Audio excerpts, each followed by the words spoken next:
Dạ vâng, một lần nữa đề nghị các vị khán giả chỗ vạch sân dưới là sau một chút ạ.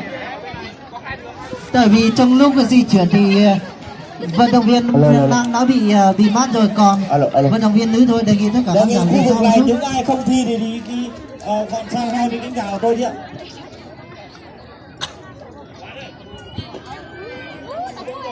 Và đội của bản Ma Sa Phìn Cao làm cộng nữ. Nam cộng nữ. Làm cộng nữ.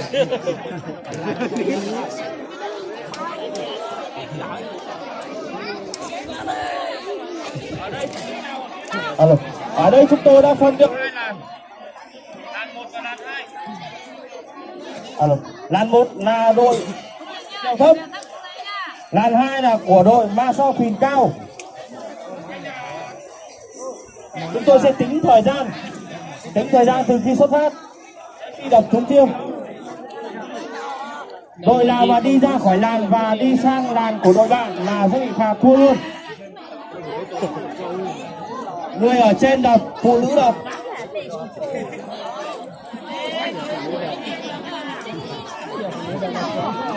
Hai đội chưa? Đã sẵn sàng chưa? Ngược lại thế nào?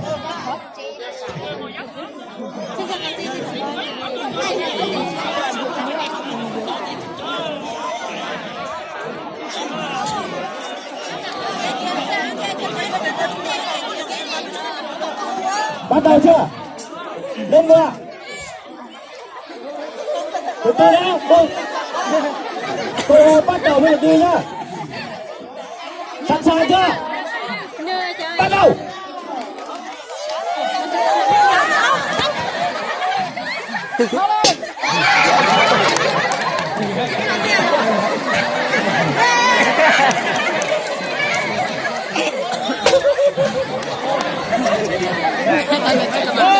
Tụi chiến đó thì mới có không chữa. Sa Phìn Cao có bạn chưa? Nhấp Sa Phìn Cao số 1. Sa Phìn Cao số 1. Thứ hai nhớ là tỷ lệ triển khai giao Sa Phìn Cao số 2. thì nhớ của nó thì chắc phải chờ Cuốn này vào vào. Cuốn này vào. Dây dài cuốn này vào. Cho quý tỷ ở đây từ một tỷ ca dưới cho khẩu để gia lên mua rồi là trong đó tôi lúc chê thì chỉ cổ lúa mua chỉ ở tôi lúa chế chỉ ở tôi nó khẩu lúa thì giờ lên từ lên nó lên từ mua cho nó giờ khẩu ní nhùa bây giờ khẩu ní tốt thì giờ lên từ lên nó chỉ lên từ đầu mua nè giờ thiết y thì giờ trì Anh cầm gậy thôi nha. trì happy lúc cho giảm thiết ơ thì giờ ơ phải khờ Cuốn này vòng, cuốn này vòng, quả ra cuốn này vòng. Ấy cái gì rồi? Trời ơi, ngon rồi à? Anh cầm cho tôi gậy chưa?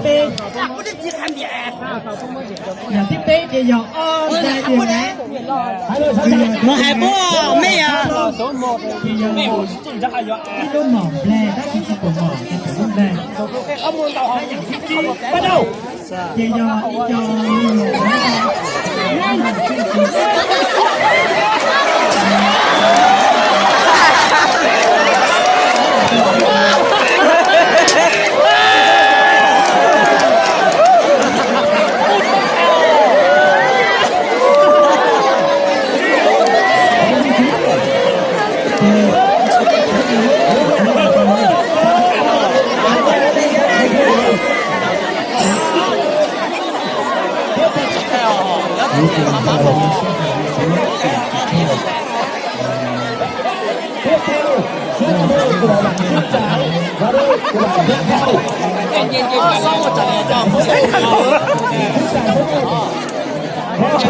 đánh ra để ra mà giờ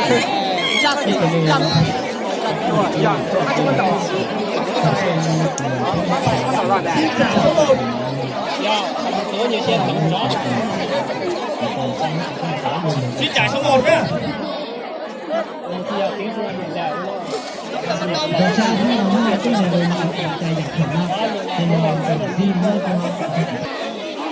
Xin trả số 1.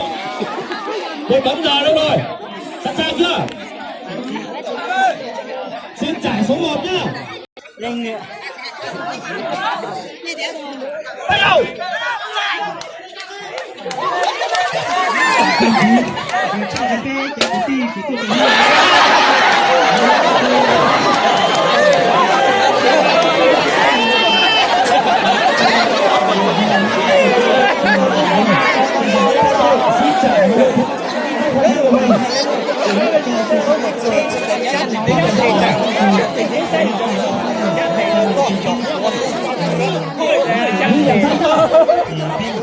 Tiếp theo là đội Lộc Khê và